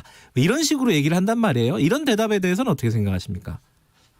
말장난이 아니겠습니까? 말장난이요? 예. 그럼요. 규정도 있고 대국민 약속 아닙니까? 예. 그러면 앞으로 정당이 특히 집권 여당이 야당은 뭐 후보도 상당히 찾기가 어렵고 이런 부분들이 있으니까 또 책임이 좀 덜할 수도 있지만 어찌됐든 야당이 됐든 여당이 됐든 공당이 국민한테 약속한 것이고 네. 이 엄청난 사건을 통해서 국민들이 다 충격을 받았잖아요. 예. 그리고 그 이유 때문에 재보선이 이루어지는 거거든요. 네. 책임한테 여당한테 있습니다. 또 박원순, 오거돈 했었을 때 얼마나 이 정권이 이것을 덮기 위해서 많은 정보들도 차단하고 현재까지도 그렇지 않습니까? 네. 그래놓고 나서 국민한테 책임을 묻겠다. 전 있을 수 없는 궤변이자 정말 그 정치의 모든 그 격을 떨어뜨리고 있는 것이 여당 아닌가 생각을 합니다. 국민의힘 얘기 잠깐 해보면요. 선거 관련해가지고 후보가 뭐 나오겠다는 사람은 많은 것 같은데 이 필승 후보라고 할까요? 이게 잘 안 보인다. 이게 뭐 내부적으로도 그런 얘기들이 많이 있는 것 같아요. 지금 후보 관련해가지고는 좀 어떤 논의들이 좀 오가고 있습니까? 우선 야당은 여당보다는 좀 인물란에 허덕이는 것이 역사적으로 늘 그렇지요. 네. 그러니까 그런 부분들을 국민들께서 이해를 하고 계실 거고요. 예. 또 우리 김종인 비대위원장님께서 참신하고 또 능력 있는 신인을 비롯해서 당내의 인사들 네. 두루두루 이렇게 저는 만나시고 계시다고 생각을 합니다. 네. 대내적으로 후보군을 접촉하고 계시고 찾고 계시고요. 그래서 시간이 가면서 곧 가시화의 윤곽이 나오지 않겠나 저는 그렇게 보고 있습니다. 이게 이제 선거가 몇 달 안 남았는데 이제 뭐 중도층을 좀 어필하고 흡수하고 이러려면은 아까 말했던 뭐 이명박 전 대통령 관련된 이런 부분에 대해서도 시원하게 사과하고 이런 모습을 보이는 게 오히려 나은 거 아니냐 뭐 이런 얘기들도 있어요. 이거는 어떻게 보십니까? 그런 전략은 어떻게 생각하세요? 정부적 판단이니까요. 우리 아무래도 사령탑인 비대위원장님께서 판단하시지 않겠나 생각을 하고요. 예. 아무래도 여러 가지 측면에서 선거라고 하는 것은 미래의 인물을 뽑는 그렇죠. 거잖아요. 예. 예, 그리고 준비된 인물을 뽑는 것이고 새로운 비전을 국민한테 제시를 하는 거니까 예. 과거에 대한 형태를 한번 정리하는 것은 저는 긍정적으로 보고 있습니다. 알겠습니다. 근데 지금 김종인 비대위원장 말씀을 하셨는데 이 조경태 의원이 조기 전당대회 주장을 했단 말이에요. 이게 사실상 비대위원장 퇴진론에 가깝잖아요. 이거는 이거 어떻게 생각을 해야 되는 거죠? 조경태 의원께서는 원래 지금 말씀하신 자강론이지요. 자체적으로 우리가 당을 이끌어가야 된다는 이야기를 소신처럼 갖고 계신 분이고요. 예. 비대위원장님을 모셔오기 전에도 그 이야기를 하셨던 분이고, 예. 근간에도 그런 말씀을 하셨습니다. 그러나 의원들께서 지금 비대위원장께서 열심히 하고 계시고, 네. 또 우리 당이 국민의힘이 지금 받고 있는 20대 후반에서 30대 중반까지 오르락 내리락 했었던 이런 지지율은 사실 여러 면에서 보면은 저희가 받을 수 있는 한 70, 80%는 받지 않았나 이렇게 저는 개인적으로 생각을 하고 있습니다. 예. 그러면 플러스 알파가 있어야 되는데 예. 그 플러스 알파가 뭔가 예를 들면 서울시장 참신한 또 준비를 잘한 파괴력 있는 서울시장 후보 또 멀리 보면 대권 후보가 나와서 국민들한테 꿈과 희망을 이렇게 드리게 되면 플러스 알파가 붙겠지요. 그래서 그런 부분들에 대해서 우리 의원들도 많이 공감을 하고 있고요. 김종인 비대위원장 이야기가 나오긴 했지만 그것들이 다 이해는 다 됐습니다. 조기 전당대회라든가 뭐 재신임이라든가 뭐 이런 부분들은 필요 없다는 입장이신 거예요? 조기 전당대회를 한다 하더라도 내년도에 이제 그 재보선이 끝나면 4월달이 끝날 텐데요. 당겨봐야 한 2개월 이 정도 당길 거거든요. 그게 그렇게 당에 큰 효과가 있을까요? 그래서 어쨌든 짜여져 있는 정치 일정을 소화하는 게 순리라고 생각을 합니다. 알겠습니다. 아마 청취자분들도 이게 제일 궁금하신 것 같아요. 공수처 이게 어떻게 되는 건지 지금 추천위원을 추천했는데 여당에서는 이렇게 얘기하고 있습니다. 이게 비토를 위한 추천이라면은 좌시하지 않겠다. 이런 얘기를 했어요. 이거 어떻게 대응을 하실 생각이십니까? 청와대와 집권 여당은요. 공수처장이 저희는 검찰개혁을 반대하지 않습니다. 저희 찬성해야 되고 검찰 분명히 개혁을 해야 합니다. 그런 면에서 이 공수처가 갖고 있는 여러 독소 조항들 그리고 비대해진 이 비대해지기 때문에 권력을 운용함에 있어서 집권 세력의 비리나 이런 부분들을 덮고 나가기 위한 이 기구로 쓰여서는 안 된다는 거기 때문에 공수처장을 중립적이고 독립성을 지켜낼 수 있는 인물을 예를 들면 최재형 같은 이런 감사원장이요. 감사원장님 같은 분들의 독립성과 중립적인 인사를 먼저 천거하십시오. 그리고 여당이 이 방송을 국민들께서 많이 듣고 계신데 19년도 4월 23일 날 이해찬 대표께서 의원총회에서 이런 말씀을 하셨습니다. 공수처장의 임명권에 있어서 야당이 비토권을 갖는 합의 내용이라고 말씀을 하셨습니다. 19년 6월 19일 날 박주민 최고위원이 사개특위에서 뭐라고 그랬느냐. 야당 추천위원이 2명이기 때문에 비토권을 행사할 수 있다 그랬습니다. 야당한테 주는 것은 비토권을 갖기 위해서 중립적인 인사가 아니거나 독립성을 지켜낼 사람이 아니면 비토할 수 있는 권한을 야당한테 준 겁니다. 그런데 이거에 대해서 그러면 여당이 추천만 하면 야당이 무조건 거수기 노릇을 해야 합니까? 여당의 대표 최고위원이 야당에 주는 2명은 비토권을 갖고 있어서 행사할 수 있다라고 얘기했잖아요. 다른 의원들도 많이 했습니다. 박범계 의원 MBC 라디오에 나와가지고 야당이 반대하는 분이 공수처장으로 추천될 수가 없다라고 얘기를 했고 이상민 의원도 6월 19일 날 19년 야당의 비토권을 보장해 야당 마음에 들지 않는 분은 공수처장이 될 수 없다 그랬습니다. 다 적어놓으셨군요. 그렇습니다. 그렇게 해놓고 지금 나와가지고 이 야당 보고 무조건 비토권 행사하지 마라. 여당이 요구하는 걸 다 해라. 왜 출범을 늦추느냐 이런 것은 논리적으로 맞지가 않는 일입니다. 공수처는 여당의 말대로 검찰을 견제하기 위해서 한다고 한다면 국가의 100년대계의 큰 국가의 조직을 새로 만드는 거잖아요. 알겠습니다. 예. 그래서 굉장히 신중한 문제입니다. 11월 중에 공수처 출범시켜야 된다는 게 여당의 입장인데 공수처법을 개정하고 이런 시도가 있으면은 야당은 어떻게 대응하실 겁니까? 이게 사실 별 방법이 없잖아요. 어떻게 보세요? 야당은 힘이 없지 않습니까? 네. 그죠? 지금 여러 형태로 예. 국민들께서 경험하고 계시고 또 야당은 수에서 야당 보고 야당이 제 역할을 못한다라고 많이 말씀하시는데 맞는 말씀입니다. 저희가 제대로 역할 못하는 것도 인정할 수밖에 없고요. 그러나 국회라고 하는 것이 수의 논리이기 때문에 저희가 모든 방법을 다 써서 최선을 다해보고 있지만 국민 마음에 들지 않는 것 또한 저희도 잘 알고 있습니다.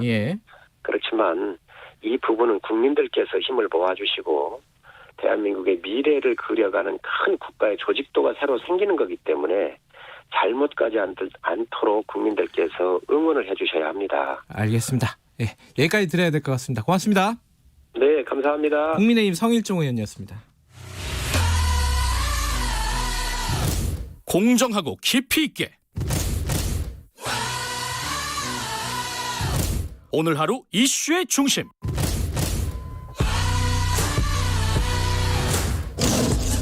김경래의 최강 시사.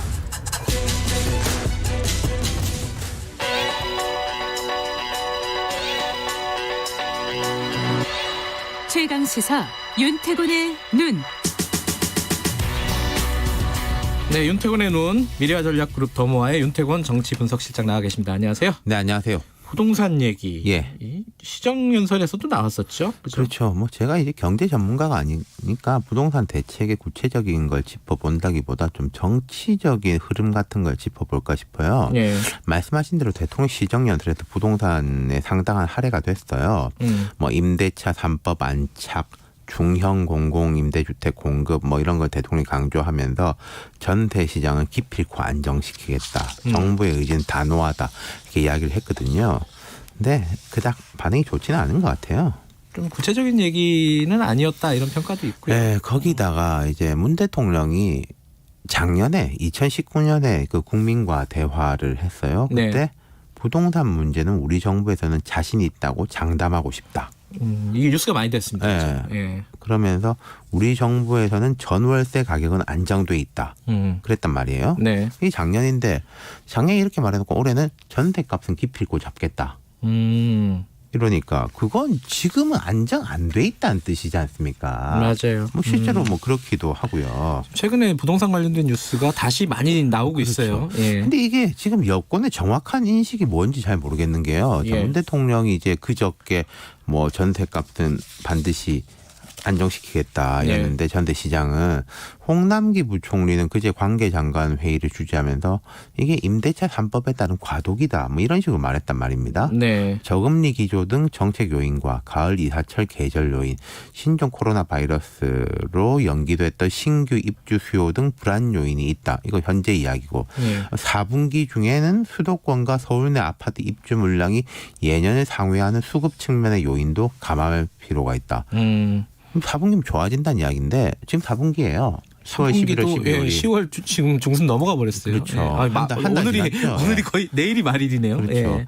김태년 원내대표도 이 같은 날 국민일보 인터뷰에서 통계상으로 전세 거래량이 줄진 않았다. 더군다나 계약갱신 청구권이 행사되면서 기존 계약들도 연장되는데 통계 안 잡힌다. 이런 상황을 보면은 대란이라고 할 만큼 수준은 아니다. 계절적으로 가을철에 이사도 많고 모든 지역에서 전세난이 일어난 게 아니라 학군 등의 수요와 선호도가 높은 몇 개 지역에서 일어나고 있다. 이렇게 말했단 말입니다.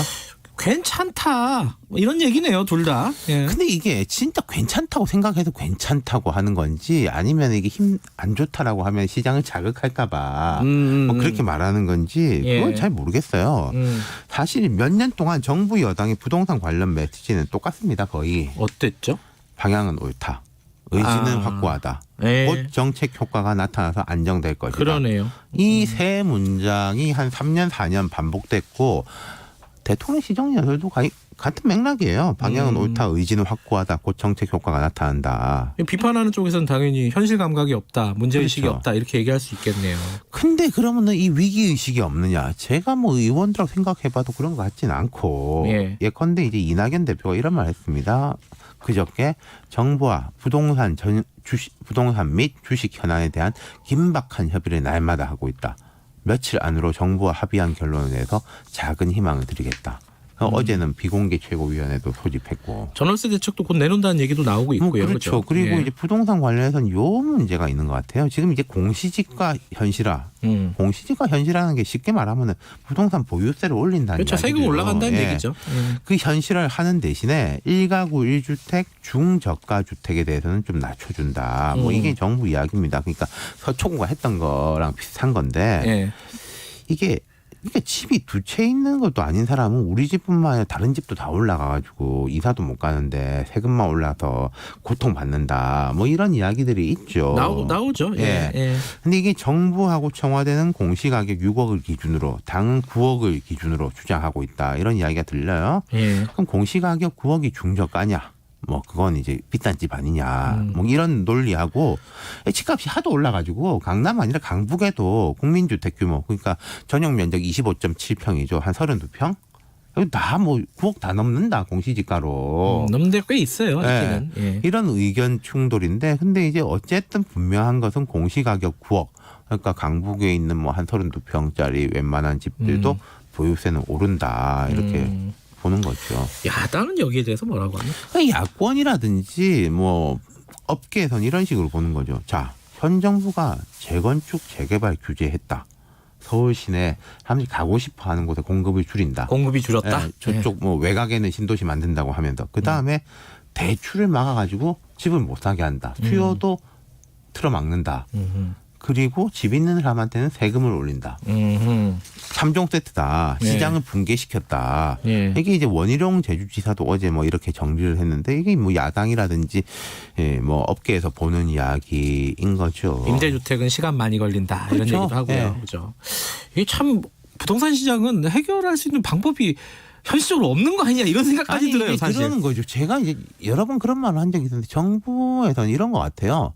왔다 갔다 하면은 될 일도 안 된다. 뚝심 가지고 쭉 가야 된다라는 거랑 근데 이제 야권이라든지 이런 쪽에서 틀린 방향으로 쭉 가봤자 이거는 점점 거리가 멀어진다. 뭐 이런 건데 어쨌든 현 정부의 가장 큰 아킬레스건이 부동산 문제고 어떤 면에서 보면은 견조한 지지율로 부동산 문제를 막고 있는 형국이 있어요. 정치적으로 보면은. 근데 어쨌든 정부 여당은 이제 방향은 옳다. 계속 이 방향으로 간다. 효과는 곧 나온다는 입장인데 아마도 내년 4월 서울시장 선거에서는 이 부분이 대논쟁거리가 되지 않을까. 여야가 가장 첨예하게 충돌하는 지점이 될 것 같습니다. 선거, 그러니까 지방선거, 재보궐선거에서 이 부동산 문제가 가장 큰 쟁점이 될 가능성이 높다고 지금 예상하시는 거네요. 그렇죠. 그럴 가능성이 있죠. 이거 먹고 사는 문제니까요. 그럼요. 모두가 이해당 타자니까요. 여기까지 듣겠습니다. 고맙습니다. 감사합니다. 윤태곤의 눈이었습니다. 김경래 최강시사 2분 여기까지고요. 3부에서는 여의도 신호등 한 주간의 정가인물 집중 탐구하는 시간 가져보고요. 그리고 세월호 참사 관련해가지고요. 지금 진상규명 특별법을 개정하자 이런 국민청원을 하고 있다고 합니다. 오늘은 오랜만에 유경근 집행위원장 세월호 참사가족협의회 좀 모셔가지고 얘기를 자세히 좀 들어보도록 하겠습니다. 자, 일부 지역국에서는 해당 지역 방송 보내드립니다.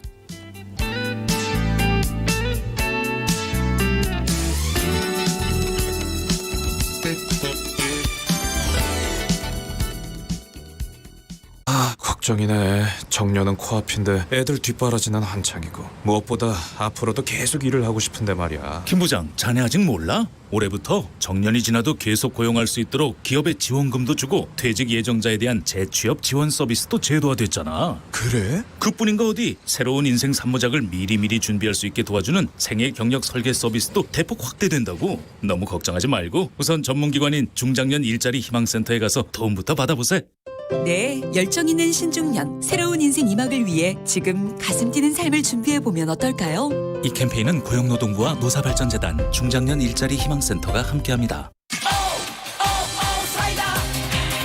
가슴이 뻥 뚫린다 사이다. 강준이 시사본부 다 으아 사이다 가슴이 뻥 뚫린다 사이다 할증이 사라진다 사이다 꽉 막힌 시사 이슈 사이다처럼 시원하게 뚫어드립니다. 매일 낮 12시 20분 오태훈의 시사본부. 가을 당신 생각을 펴놓은 채 잠이 들었습니다. 어렵고 힘들 때 또 이 시인이 우리가 못 보던 걸 못 느끼던 감정을 또 톡 건드려주거든요. 그래서 참 귀한 것 같습니다. 한민록은. 코로나 시대 시사 매일 오후 5시 5분 주진우 라이브. 지금 시각은 8시 30분입니다. KBS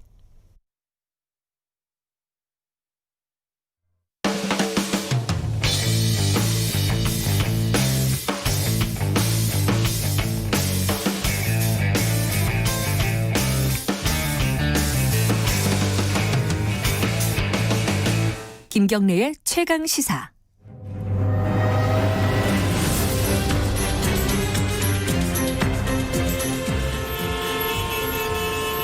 GPS가 연결되었습니다. 김경래의 최강 시사. 여의도 신호등.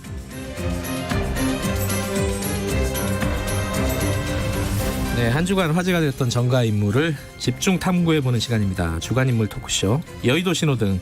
오늘도 두 분 모셨습니다. 김태현 변호사님 안녕하세요. 네, 안녕하세요. 현근택 변호사님 안녕하세요. 네, 안녕하세요. 오늘은 뭐 예상했던 인물들을 갖고 오셨네요. 근데 누가 갖고 올지 현근택 변호사님이 이명박 전 대통령 갖고 오셨고 뭐 당연히 색깔이야 뭐 빨간불이죠. 그 색깔일 것 같고 김태현 변호사님은 사실은 어저께 우리 PD님이랑 인물을 선정하는데 오후에 사실 그렇게 별로 딱 떠오르지 않아가지고 이명박 전 대통령도 하셨다고 그래가지고 이명박 대통령은 뭐 디폴트죠 이번 주는. 디폴트 정도가 아니지. 그래가지고 고민하다가 전 정정순 민주당 의원 했거든요. 빨간불. 빨간불인가요? 그 이후에 막 오후 저녁에 막 뉴스가 터졌어요. 지금 생각하니까 막 추미애 장관도 또 빨간불 또 해도 되지. 그거 뭐 있잖아요. 뭐 그거 뭐야 저 커밍아웃이에요. 막 이러니까 막 검사들 막 5, 60명이 막 댓글 달았다고? 댓글 달기 프레스에서 그 커밍아웃 그거 가지고 해도 되고 또 이낙연 대표도 뭐 당원 투표하겠습니다 이러셨더라고. 그것도 색깔 있고 근데 이미 다 원고가 나온 다음이어가지고 아니 뭐 원고를 그렇게 말하는데요. 다 임팩트가 없어서 그래요. 바꾸자 그래서 이낙연 대표를 빨간불로 만약에 한다면 아니요 그러니까 그런 색깔은 좀 생각을 해보려고 그런 거고 추 장관은 빨간불 하려고 그랬죠. 이미 다 나온 얘기고 뭐 우리도 뭐 다 뭐 할 거다 얘기했잖아요. 맞아 공천할 거다 얘기했고 추미애 장관 얘기도 뭐 댓글 다는 수준에서 끝날 거예요. 옛날처럼 막 사표 던지고 겁난 안 일어나네요. 왜냐면 요즘요 나가도 어렵습니다. 그래도 나가도 예전처럼 두 분 다 변호사라 잘 아시는구나. 나가도 쉽지 않아요. 그러니까 그냥 댓글 달고. 제가 뭐 겁난이라는 게 아니라 뭐 하다 보면 조직의 구성원들이 본인의 생각에 다른 글을 달 수도 있잖아요. 뭐 KBS로 다 그런 거 아니겠습니까? 그걸 무슨 뭐 커밍아웃이네요. 뭐 좌표 찍어가지고 그게 저는 조직의 리더로서 올바른 처신인가라는 생각을 하면 그래서 빨간불 얘기한 거예요. 제가 보기엔 언론이 이 겁난을 자꾸 붙이는 경향이 있어요.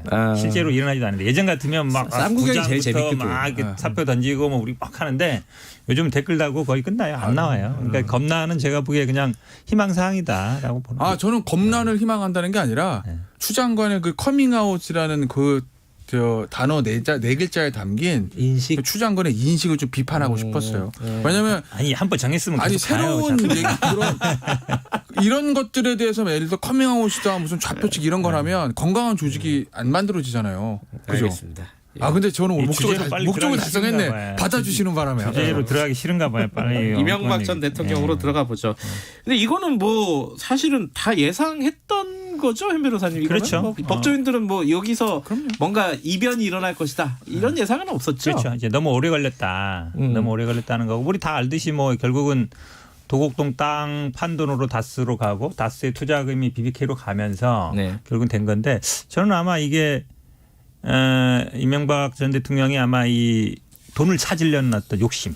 그러니까 다수가 투자한 BBK 돈을 찾으려는 욕심. 그게 제가 보기에는 어쨌든 이 결과를 부른 것 같아요. 왜냐하면 횡령 이런 것도 있지만 뇌물이 죄가 굉장히 무겁거든요. 뇌물 1억만 받아도 거의 몇 년 살았는데 삼성에도 받은 돈이 뭐 8, 90억 되니까 몇십 30억 뭐 다스돈 횡령한 거는 사실은 일반 우리 경험으로 보면 뭐 2, 3년 이렇게 안 나와요. 근데 이 뇌물액이 크다 보니까 형량이 많아진 건데 결국은 그게 뭐냐면 돈 찾으려고 투자한 돈 140억 찾으려고 소송비죠. 그렇죠. 그게 일반적이면은 안 쳐. 왜냐하면 한 150억 찾으려고 하는데 소송비로 8, 90억 쓴다는 게 말이 안 되잖아요. 자기 돈 아니니까. 남의 돈이니까 그냥 막 쓴 거죠. 어찌 보면. 이 뜬금없는 이분 6811님은 김태현 변호사님은 대통령으로 나와달라고. 뭔 소리죠 이거는? 서울시장이라도 나와달라. 이게 누구예요? 훌륭하신 분이시구만.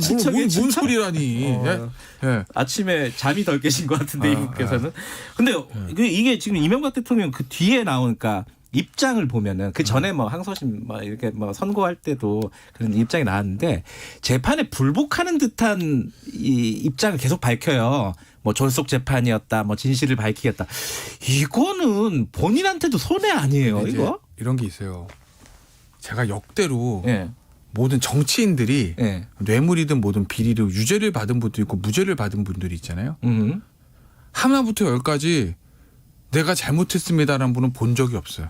아, 그런가요? 앞으로 한 분 정도인데 제가 누군지 얘기할게요. 왜냐면 그분은 있는데 그분 말고는 대부분 다 난 억울하다. 그래도 끝까지 무죄가 나온 분도 있어요, 실제로. 예를 들면은 박지원 의원하고 누구죠? 저 돌아가신 정두원 의원 같은 경우에는 결국 구속까지 됐는데 뭐 박주선 전 의원에 말할 것도 없고 의원은 구속까지 됐는데 결국 이제 저축은행 관련해서 무죄가 나온 무죄 거잖아요. 났죠. 예. 근데 아닌 분들도 많다는 거예요, 사실은. 끝까지. 예? 그러니까 뭐 아마 본인 어떤 정치인으로서 입장이라든지 그러니까 이거 사법의 문제를 정치의 문제를 끌고 가는 게 좀 본인의 어떤 것보다 낫다고 생각하시는 것 같아요. 근데 이제 이명박 전 대통령 같은 경우 이런 거죠. 어제 이제 강훈 변호사도 그렇고 이제 이지호 의원 전 의원도 그렇고 이제 수사의 시작을 얘기해요. 그러니까 수사의 시작이 정치 보복이다 이런 걸 얘기를 하고 싶었던 것 같아. 아까 성일종 의원도 그 얘기를 했어요. 수사의 시작은 정치 보복이고 뭐 검찰도 당시에 정권과 딱 이렇게 돼가지고 찍어냈다. 뭐 이런 식으로 이제 얘기를 하시는 것 같은데 뭐 설사 뭐 수사의 시작이 그렇든 어떻든지 간에 어쨌든 이게 시작이 된 이상 사법적으로는 이걸 무슨 뭐 정치 재판이다 말할 수는 없을 것 같아요. 왜냐하면 어제 이제 대법원의 주심이 박상욱 대법관입니다. 누구냐면 검찰 출신이에요.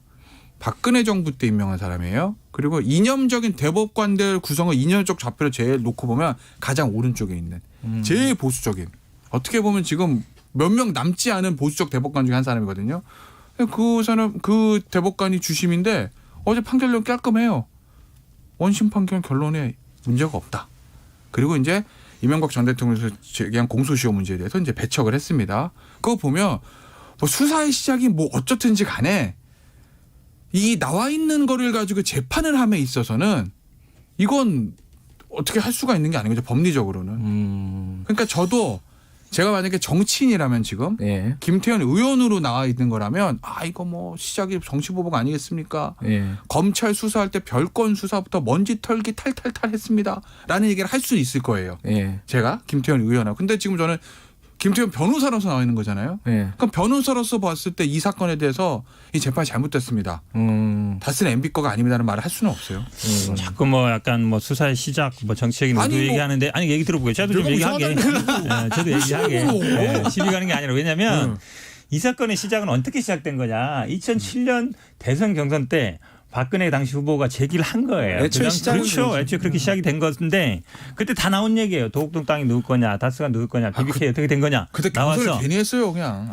그때 사실은 그러면서 굉장히 치열해졌고 그때 이게 다 거짓말입니다 하면서 결국 검찰 수사했지만 모형을 받았고 그 다음에 이제 특검했지만 결국은 근데 조금씩 나왔어요.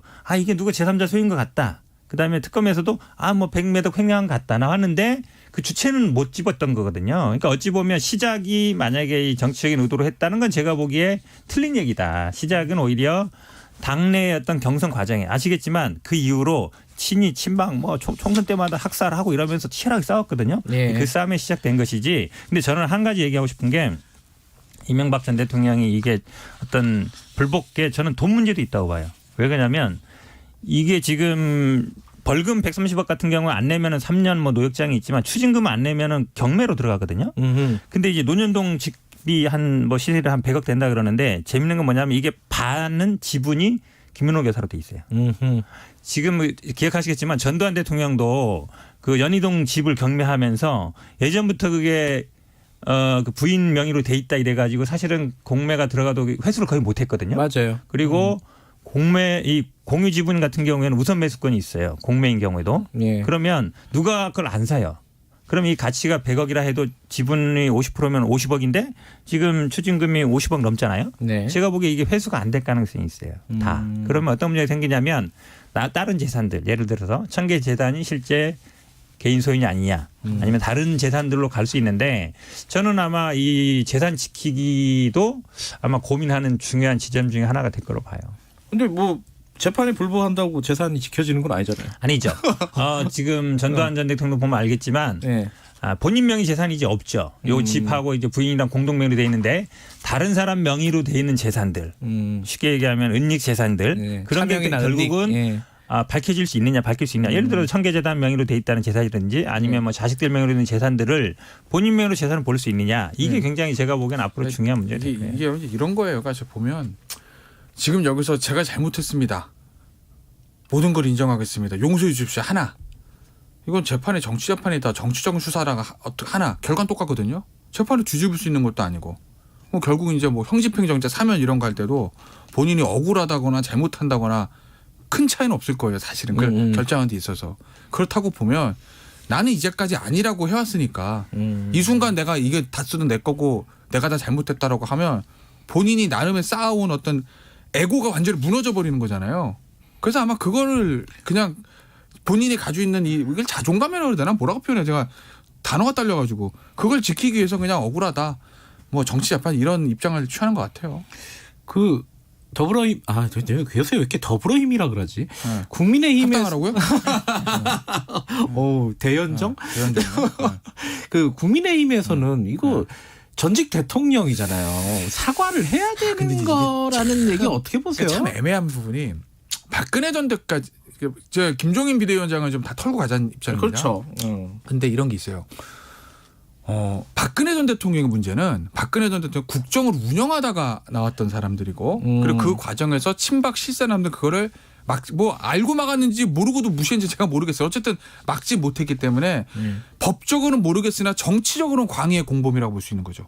법적으로는 아니죠 당연히지만 정치적으로는 박근혜 전 대통령은 국정 운영 과정 나온 거니까. 그러니까 전 사과하는 게 맞는데 이 MB의 문제는 이게 굳이 말하면 개인 비리거든요. 근데 그 개인 비리를 지금 국민의힘 의원이 우리 전 대통령이 개인 비리를 한 거를 죄송합니다라고 하긴 참 그 애매한 측면들이 좀 있다. 좀 차이는 있다. 박 전 대통령이랑. 그래요? 아니 근데 개인 비리가 아니죠. 왜냐하면 다수는 누구죠? 여기 사실 아까도 얘기했지만 가장 큰 게 삼성 뇌물이거든요. 삼성 뇌물 8, 90억인데 그때는 대통령일 때 많이 들어보세요. 왜냐하면 청와대에 있으면서 어떤 사면을 조건으로 삼성에 그 돈을 대신 내게 한 거란 말이에요. 청와대에서 그런 담당관도 두고 그게 어떻게 개인 문제예요. 제가 보기엔 근데 그것도 결국 다스부터 나온 거니까 그렇다는 얘기죠. 아침부터 그냥 좀 쉽게 갑시다. 그럼 뭐 그렇게. 아니 근데 저는 이게 걸려 있는 게 뭐냐면 당에서 털고 가야 돼요. 왜냐하면 뭐 이명박 박근혜 영향 없는 정치인이 어디 있어요. 이번에 된 사람 말고는 많은데 사실은 지금 야당에서도 계속 뭐 사면 얘기할 것 같지만 전두환 노태우 경험이 있는 거예요. 뭐냐면 본인들의 잘못을 깨끗하게 인정 안 하고 그 당시에도 추징금이 한 2천억씩 있었는데 한 사람은 뭐 반 이상 냈지만 한 사람은 돈 없어요 못 내요 이러고 있거든요. 그러니까 국민들이나 아니면 이런 데를 보기에 아, 저 사람도 괜히 사면해줬다 있는 거예요. 5.18에 대해서도 마찬가지고 5.18 때문에 사형선고 받은 거잖아요. 그래도 지금까지 뭐 나는 그런 적 없다 이러고 있으니까 사면해줘봐야 소용없다 이런 생각이 있는 거예요. 그러면 당연히 당에서 먼저 사과하고 그다음에 본인들이 일단 본인의 잘못을 인정하고 그다음에 이런 추징금 문제 다 납부하고 이렇게 돼야 그래도 아 이거 좀 그 전 대통령들하고 좀 다르네 이렇게 생각될 텐데 예전에 해줘 보니까 뭐 나오니까 다 소용없더라. 이러면 제가 보기에 이제 반대 가능성이 훨씬 높죠. 넘어갈게요. 자, 정정순 의원.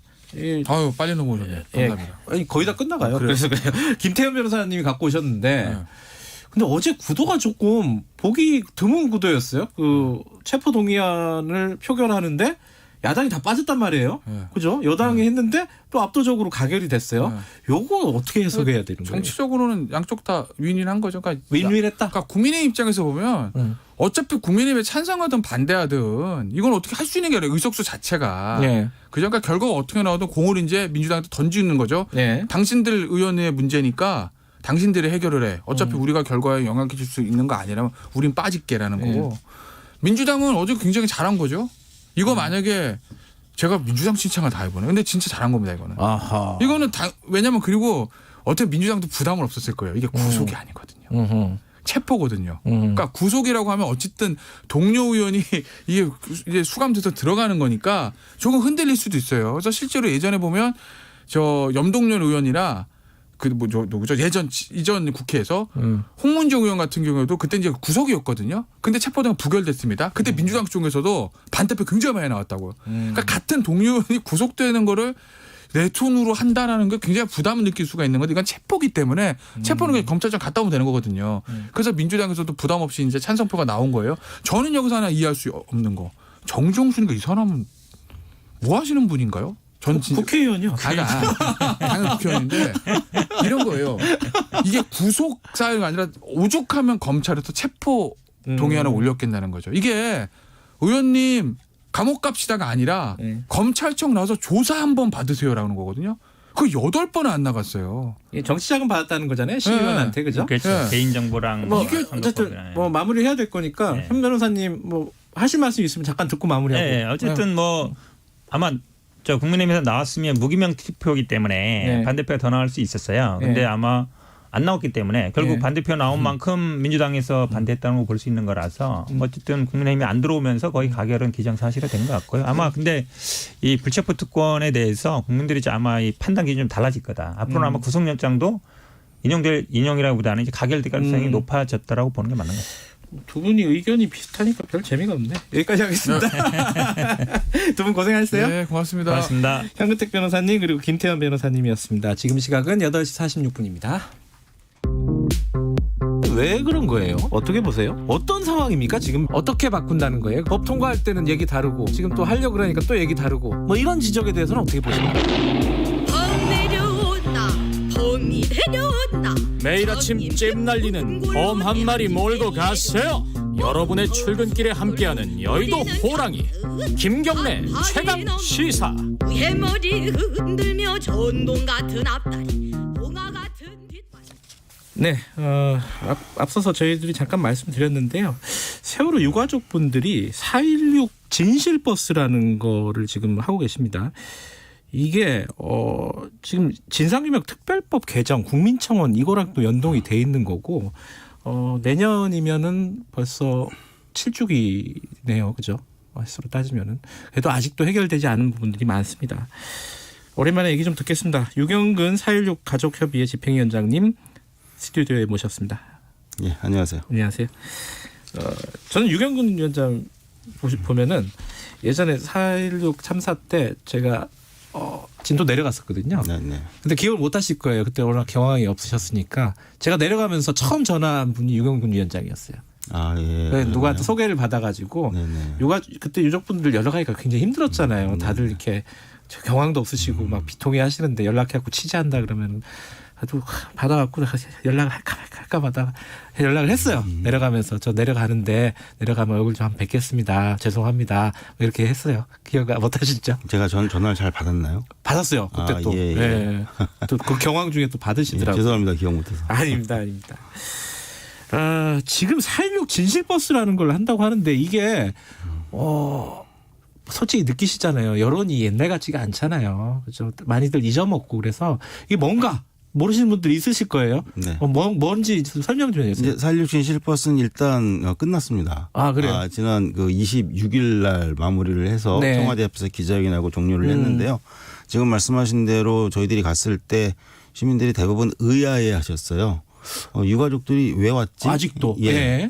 무슨 이유지? 하고 굉장히 의아해하다가 이제 저희가 이제 하는 말씀을 좀 듣고 그리고 대부분 많이 놀라셨죠. 그리고 많이 어이없어 하셨어요. 그러니까 이게 새 정부 들어서서 다 잘 되는 걸로 알고 있고 다들 뭐 그렇게 생각했죠. 그렇게 생각해서 그냥 관심을 좀 놓고 있었는데 얘기 들어보니까 이제 그게 아니라는 건 이제 아신 거죠. 그래서 그때 이제 비로소 좀 어이없어 하시면서 화도 내시면서 그러면서 이제 미안하다는 말씀을 참 많이 해 주셨어요. 그래서 지금 27개 도시를 20일 동안 다녔는데 뭐 그 덕분인지 몰라도 지금 많은 분들이 세월호 참사 진상규명의 현황에 대해서 이제는 좀 알게 되신 것 같고 그래서 요즘 부쩍 어떤 응원을 많이들 해주고 계십니다. 실질적으로는 좀 국민청원을 좀 같이 하자 이런 측면도 있었잖아요. 예, 그렇죠? 뭐 그것만을 위해서 진실버스를 한 건 아니지만 예. 또 같은 시기였기 때문에 또 집중적으로 같이 또 홍보도 하고 그랬죠. 국민청원 구체적으로 어떤 국민청원? 예, 정확한 명칭은 국민동의청원이라고 해서 국회에서 사용하는 제도입니다. 예. 그래서 국민들이 한 달 동안 10만 명 이상이 동의를 하는 사안에 대해서 의무적으로 국회에서 검토하고 논의해야죠. 심의할 수 예. 있도록 하는 제도인데요. 저희가 두 가지 법안을 지금 동의 청원을 올려놓고 있습니다. 첫 번째가 박근혜 정권 시절에 대통령 기록물을 공개 결의하라는 요구가 하나 있고요. 예. 두 번째는 진상규명특별법을 개정해야 한다는 이 두 가지를 올려놓고 있습니다.